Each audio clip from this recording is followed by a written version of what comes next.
Hello दोस्तों, स्वागत है आपका एक बार फिर से कमल एकेडमी कोच में। आइए आज फिर से कुछ नया सीखते हैं। हेलो स्टूडेंट्स, आज हम साइंस में न्यू चैप्टर स्टार्ट करने जा रहे हैं, मोशन एंड टाइम। अब सबसे पहले बात आती है मोशन की। तो जैसे कि आप सभी लोग देखते हैं अपने आसपास, कोई भी बॉडी जो है मोशन मूविंग में होती है, जैसे कि कार है, बाइसिकल है, या व्हीकल्स कितने भी जा रहे हैं, या हम खुद है एक जगह से दूसरी जगह पे चल के जा रहे हैं, वॉकिंग कर रहे हैं, रनिंग कर रहे हैं। तो ये सब चीज़ मेनली क्या है, ये सारे एग्जांपल्स जो हैं बॉडीज के, किस में है, ये मोशन में। अब मोशन क्या है, अगर कोई भी बॉडी मोशन में तब कहा जाता है जब वो अपनी पोजीशन चेंज करती है एक प्लेस से दूसरी प्लेस पे। और जो बॉडीज, जो ऑब्जेक्ट्स पोजीशन चेंज नहीं करती, वो सिर्फ एक ही जगह पे रहती है, उन्हें मेनली बोला जाता है रेस्ट। फिर उसके बाद आता है स्लो एंड फास्ट मोशन। अब जिसकी स्पीड स्लो है मेनली उसे क्या बोला जाएगा, स्लो मोशन। और जिसकी स्पीड बहुत फास्ट है उसे क्या बोला जाएगा, मेनली फास्ट मोशन। तो मेनली डिफरेंस क्या है, अब जैसे कि डिफरेंस लेके चलते हैं, यहाँ पे हम चल रहे हैं और भाग रहे हैं, ठीक है। तो चल रहे हैं मतलब एक जगह से हमें दूसरी जगह पे कहीं जाना है, या तो चल के जा रहे हैं या भाग के जा रहे हैं। डिस्टेंस सेम है उस जगह जाने की, लेकिन टाइम क्या है, चल के जाएंगे तो टाइम ज्यादा लगेगा, भाग के जा रहे हो टाइम कम लगेगा। तो वॉकिंग जो है वो मेनली हमारा क्या हो गया, स्लो मोशन हो गया। रनिंग क्या है, उसका कंपैरेटिवली क्या हो गया, फास्ट मोशन हो गया, क्योंकि वो लेस टाइम कवर कर रहा है। फिर आता है स्पीड। स्पीड क्या होता है, मेनली डिस्टेंस ट्रेवल बात होता है एक ऑब्जेक्ट के थ्रू एक पर यूनिट टाइम पे, उसे मेनली बोलते हैं speed.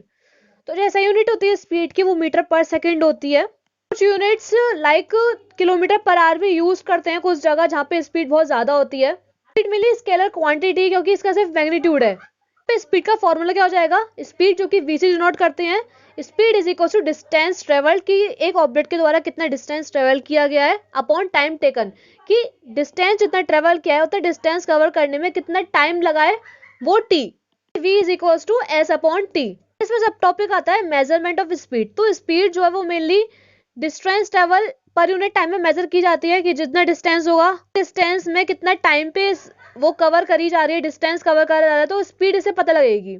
Mainly miles per hour, kilometres per hour unit सब यूज की जाती है जब स्पीड जो है बहुत ज्यादा होती है और टाइम जो है कन्वेंटली कम होता चला जाता है। जैसे कि स्पीड ऑफ साउंड जो है एयर में 330 मीटर पर सेकेंड होती है, और लाइट की जो स्पीड होती है वो 10 इंटू 10 सेंटीमीटर पर सेकेंड होती है।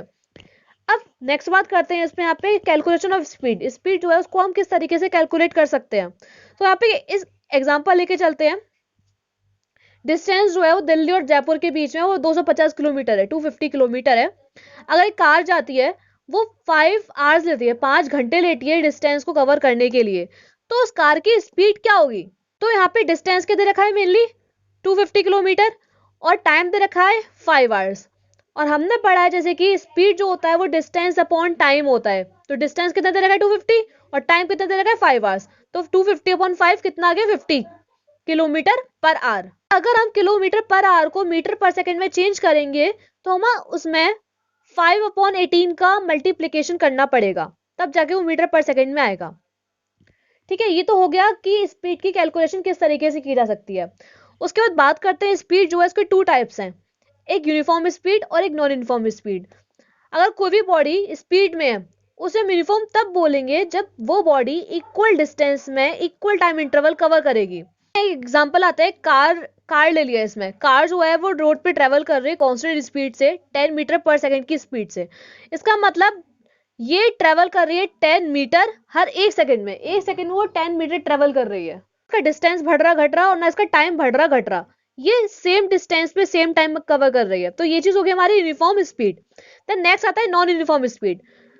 अगर किसी भी बॉडी को स्पीड में मतलब नॉन यूनिफॉर्म स्पीड बोलेंगे जब वो अनइक्वल डिस्टेंस कवर करेगी इक्वल इंटरवल ऑफ टाइम में, या इक्वल डिस्टेंस कवर करेगी अनइक्वल इंटरवल ऑफ टाइम में। जैसे वो कार चल रही है, कभी इसकी स्पीड हो गई 10 किलोमीटर पर आवर, कभी इसकी 20 हो गई, कभी इसकी 15 हो गई। तो यहाँ टाइम स्पीड क्या है, कभी ऊपर बढ़ रही है कभी नीचे घट रही है। डिस्टेंस भी कभी 1 किलोमीटर चली, कभी 2 किलोमीटर चल गई, कभी पीछे आ गई, फिर दोबारा 1 किलोमीटर चल गई। तो इस तरह से यहाँ क्या हो रहा है, टाइम वेरी कर रहा है, स्पीड वेरी कर रही है, डिस्टेंस वेरी कर रहा है। तो जहाँ ये सब चीज वेरी करता है, चेंजेस होते रहते हैं, उसे बोलते हैं हम मेनली नॉन यूनिफॉर्म स्पीड। फिर इसके बाद यहाँ पे 2 टर्म आते हैं, एक स्पीडोमीटर एक ऑडोमीटर, जो कि कार्स वगैरह में या किसी भी व्हीकल में फिटेड होते हैं। स्पीडोमीटर मेनली देखने के लिए क्या काम आता है कि स्पीड कितनी है, हम कितनी स्पीड से उस व्हीकल को चला रहे हैं। वो चीज दिखेगी हमारी स्पीडोमीटर में। ऑडोमीटर डिस्टेंस के लिए यूज होता है कि हमने कितना डिस्टेंस कवर कर लिया, कितने डिस्टेंस हम चले, वो दिखता है हमारा ऑडोमीटर में। देन नेक्स्ट आता है यहाँ पे एवरेज स्पीड। एवरेज स्पीड क्या है? एवरेज स्पीड निकालेंगे मेनली जहाँ पे टोटल डिस्टेंस दे रखी होगी हमारी और जहाँ पे टोटल टाइम दे रखा होगा कि उस डिस्टेंस में कितना टाइम लिया है। कि हमारे पास बहुत सारी डिस्टेंस दे रखी है, एक 10 दे रखा है, 20, 30, 40, 50, ये डिस्टेंस दे रखी है। टाइम दे रखा है 10 second, 20 second, 30 second, 40 second, 50 second. अगर हमें इसकी एवरेज स्पीड निकालनी है तो पहले टोटल डिस्टेंस रखेंगे, उसमें टोटल डिस्टेंस क्या बनेगी 10 plus 20 plus 30 plus 40 plus 50 upon total time रखेंगे, यानी कि 10 प्लस 20 प्लस 30 प्लस 40 प्लस 50। इससे क्या निकलेगी? हमारी एवरेज स्पीड निकलेगी। इसका मतलब ये नहीं होता कि जो ऑब्जेक्ट है वो सेम इसी स्पीड पर चल रही हो, उसकी स्पीड जो वेरी रहती है, वेरी होती रहती है, बढ़ती घटती रहती है, लेकिन मेनली एवरेज जो रहती है वो ऐसे पता लगती है कि इसकी एवरेज स्पीड कितनी रही। ये बात आता है टाइम। अब टाइम जो है वो मेनली एक इंटरवल होता है टू इवेंट्स के बीच का। टाइम को मेजर करने के लिए बहुत सारे इंस्ट्रूमेंट्स हैं, जैसे कि पुराने टाइम पे पहले चलता था सनडायल, उसके बाद आगे बढ़ता चला गया, आया फिर उसके बाद आवर ग्लास आया, अब क्या क्लॉक, वॉचेस वगैरह ये सब चीज चलती हैं। एंड फिर टाइम को मेजर करने के लिए हमें मोशन की जरूरत होती है जो कि खुद को रिपीट करता है एक इक्वल इंटरवल्स में। और ये जो मोशन होता है ये मेनली जिसे बोलते हैं पीरियडिक मोशन। मतलब अगर कोई भी ऑब्जेक्ट इक्वल इंटरवल के साथ रिपीट होता है उस मोशन को बोलते हैं पीरियडिक मोशन।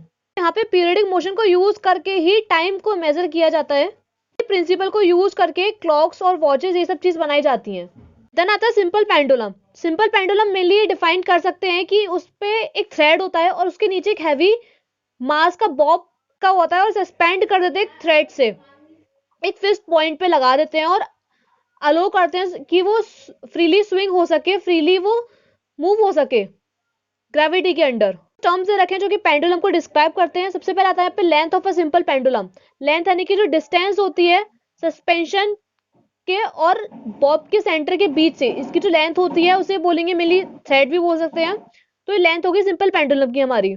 है ऑसिलेशन। ऑसिलेशन एक कंप्लीट वाइब्रेशन मोशन, यानी कि टू और फ्रो, आना, यहाँ से जाना और वहां से आना, तो ये क्या होगा? एक पूरा वाइब्रेशन मोशन होगा, एक कंप्लीट वाइब्रेशन मोशन होगा, जैसे बोलेंगे हम ऑसिलेशन। देन आता है नेक्स्ट टर्म आता है एम्पलीट्यूड। एम्पलीट्यूड क्या है? एक मैक्सिमम डिस्प्लेसमेंट है बॉब का अपनी मीन पोजीशन से दोनों साइड की तरफ, कि आगे आगे कितना डिस्टेंस है और पीछे उसका कितना डिस्टेंस है। मैक्सिमम डिस्टेंस जहां होगा यानी कि मैक्सिमम डिस्प्लेसमेंट जहां होगा उसे हम बोलेंगे एम्पलीट्यूड। नेक्स्ट टर्म आता है यहाँ पे टाइम पीरियड। तो एक टाइम को कंप्लीट करने के लिए, मतलब एक ऑसिलेशन को कंप्लीट करने के लिए कितना टाइम लगता है उस वो आता है हमारे टाइम पीरियड में ली। और जो टाइम पीरियड होता है वो डिपेंड करता है लेंथ पे, स्ट्रिंग की लेंथ पे जहां से बॉब जो है सस्पेंडेड हो रहा है। उसके बाद आता है यूनिट ऑफ टाइम। तो मेनली ऐसा यूनिट होती है टाइम की, वो होती है मेनली सेकेंड। चीज की अलग अलग यूनिट्स होती हैं, जैसे 1 वीक है वहां 7 डेज हो गया, 1 ईयर है 365 डेज हो गया, 10 ईयर्स में 1 डिकेड होता है, 100 ईयर्स में 1 सेंचुरी होती है, यानी कि 10 डिकेड्स होता है। तो हर चीज का अलग अलग टाइम इंटरवल्स होता है, अलग अलग यूनिट होती है, लेकिन मेन जो यूनिट होती है टाइम को मेजर करने की वो होती है हमारी सेकंड। उसके बाद बात करते हैं representation of data on distance time graph. अब हमारे पास बहुत सारा डाटा है, उसको हम ग्राफ पे किस तरीके से, डिस्टेंस टाइम ग्राफ किस तरीके से बनाएं। तो यहाँ पे पहली बात आती है कि डाटा को रिप्रेजेंट करने के लिए मतलब ग्राफ को यूज किया जाता है, लेकिन हम डाटा को ग्राफ पे रिप्रेजेंट क्यों कर रहे हैं? इसके एडवांटेजेस क्या क्या है मेनली? क्योंकि डाटा जो है यहाँ से हमें विजुअल दिख सकता है, मतलब अच्छे से दिख सकता है कि कहाँ पे किस टाइम पे कितना डिस्टेंस चला या जो भी है, हम उसको अच्छे से अंडरस्टैंड कर सकते हैं। और इस चीज से हम सारा कंक्लूजन पता लगा सकते हैं कि किस में कितना चला, टोटल डिस्टेंस कितना लिया, टोटल टाइम कितना लिया, किस में सबसे ज्यादा चला है, किस में नहीं चला, ये सब चीजें हम पता लगा सकते हैं। फिर ग्राफ में प्लॉट करने के लिए सबसे पहले हमें ग्राफ पेपर की जरूरत होती है। उसमें हमें पहले लाइंस बनाने पड़ते हैं। एक एक्स एक्सिस का लाइन पड़ेगा, हॉरिजॉन्टली जो होता है, वर्टिकली हम वाई एक्सिस का लाइन ड्रॉ करेंगे और बीच में जहाँ पे एक्स एक्सिस और वाई एक्सिस मीट कर रहे हैं वो पॉइंट आता है हमारा ओरिजिन। देखिए यहाँ पे टेबल दे रखी है जहाँ पे टाइम दे रखा है 0, 10, 20, 30, 40, 50, 60। उसके बाद उसका डिस्टेंस दे रखा है जो कि ऑडोमीटर में रीडिंग्स थी 1200, 1202, 1209, 1214, ये सारी के हमें डिस्टेंस दे रखे हैं अलग अलग। मेन डिस्टेंस यहाँ दे रखा है डिस्टेंस कवर्ड में कि कितना डिस्टेंस क्या कवर्ड हुआ, जैसे 0 मिनट में 0 डिस्टेंस कवर्ड हुआ, 10 मिनट में 2 किलोमीटर का डिस्टेंस कवर्ड हुआ, 20 मिनट में 7 किलोमीटर का डिस्टेंस कवर्ड हुआ। तो इस चीज को हम देखेंगे पहले। ये डाटा तो हमारे पास है, अब इसको हम ग्राफ में प्लॉट किस तरीके से करें। सबसे पहले हमें स्केल लेना पड़ता है यहाँ पे एक तरफ डिस्टेंस कवर्ड की लाइन आ जाती है, जो वाई एक्सिस है हमारी, वहां हमारी स्केल आ जाएगी डिस्टेंस कवर्ड के, और जहां पे हमारे एक्स एक्सिस है वहां लाइन आ जाती है हमारी टाइम, मिनट्स में टाइम दे रखा है, और एक पर्टिकुलर डिस्टेंस पे ही हम, पर्टिकुलर स्केल पे ही हम ये सब चीज टाइम लेते हैं, जैसे कि 0, 10, 20, 30, 40, 50, 60।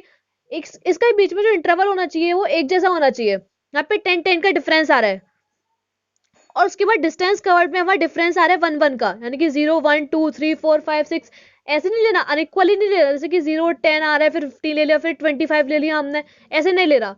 बीच में इसका डिस्टेंस जो होना चाहिए, इसका जो इंटरवल होना चाहिए बीच में, वो इक्वल होना चाहिए। तो जितने टाइम पे जितना डिस्टेंस है उस पॉइंट को हम प्लॉट कर देंगे और ग्राफ बना देंगे उस चीज का। उसके बाद यहाँ पे दो ग्राफ्स के बीच में कंपैरिजन हो रहा है, एक यूनिफॉर्म स्पीड में कार मूव कर रही है और एक नॉन यूनिफॉर्म स्पीड में कार मूव कर रही है। तो यूनिफॉर्म स्पीड में कार जो है हर एक इंटरवल में, यानी कि 10 मिनट में वो 5 किलोमीटर डिस्टेंस ट्रेवल कर रही है। तो इस चीज के जो ग्राफ आता है वो हमेशा स्ट्रेट लाइन ग्राफ आता है, लेकिन नॉन यूनिफॉर्म स्पीड में स्ट्रेट लाइन ग्राफ नहीं आता, वो ग्राफ होता है कर्व, zigzag वे में ग्राफ आता है नॉन यूनिफॉर्म मोशन का। इसलिए हम डिस्टेंस और टाइम ग्राफ यूज करके हर चीज की स्टडी कर सकते हैं कि किस तरीके से कहाँ कैसे ट्रेवल की गई है कोई भी ऑब्जेक्ट जो है, कितनी स्पीड उसने बढ़ाई, कहाँ पे डिक्रीज की, कहाँ पे कांस्टेंट रही है उसकी स्पीड, ये सब चीज हम पता लगा सकते हैं। सो इस आज के इस चैप्टर में इतना ही। आप इस चैप्टर को अच्छे से रीड कीजिए और सारे ग्राफ समझिए।